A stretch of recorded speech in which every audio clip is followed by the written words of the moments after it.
Isn't the point of traveling to get away from it all? To feel the best you've ever felt? Then maybe you should check out Aruba. You'll spend your time relaxing on cool, white, sandy beaches and floating in healing blue water.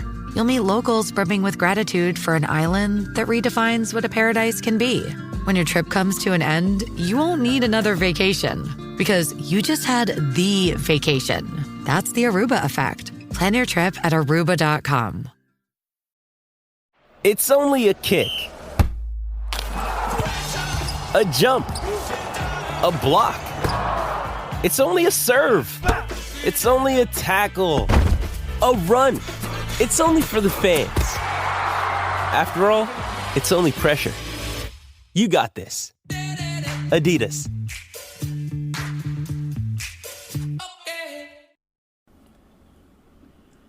Welcome back, everybody. I sure hope your weekend was a good one. Sorry to say it's Monday, March 18th, 2024. Born on this date in 1922, civil rights activist Fred Shuttlesworth of Mount Meigs. And in 1941, R&B legend Wilson Pickett of Prattville. Let's catch up on the weekend and bundle up for tonight. My name's Ike Morgan, and we're down in Alabama.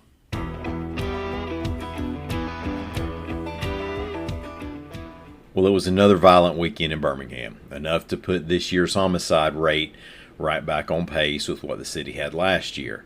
AL.com's Carol Robinson reports that over a 24-hour span beginning around midday Saturday, 5 killings were reported. Now that makes 10 homicides in 9 days, and it gives Birmingham 29 so far in 2024, with 3 being ruled justifiable. There have been 36 total homicides in Jefferson County this year. Yesterday was Selection Sunday in the world of college basketball, and 4 men's teams are headed to the NCAA Tournament. 2 teams are going from the same city. Both Samford and UAB of Birmingham won their respective conference tournaments to extend their postseasons.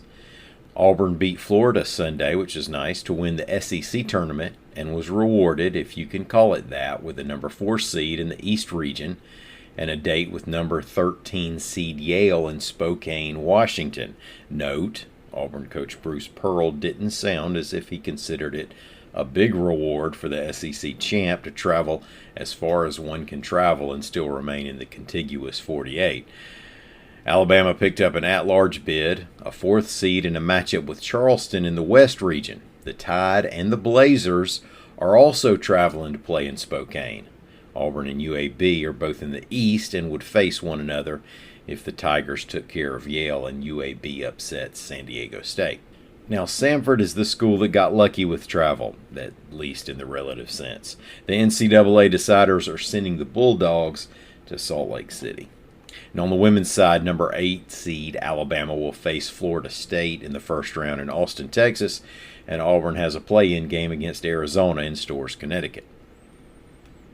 Depending on when you listen to this and where you are in the state, it might already be about as warm as it's going to get today. AL.com's Lee Morgan reported that we're getting some late season cold weather. Downright bone chilling, in my opinion at least, with tonight's low temperatures from low to mid 30s in lower Alabama down to the 20s across the lower Tennessee Valley. So watch your peaches, because that means freeze warnings for almost the entire state. But just hang in there. It'll warm up on Tuesday, and by Wednesday you might see 70 again. But tonight, check on your neighbors. Make sure to bring in your plants, pets, and kids. Thank y'all so much for listening. I'm going to take a few days off, but y'all will be taken care of. We'll be back tomorrow. Until then, as always, you're invited to see what we're doing anytime you want to on the internet at al.com.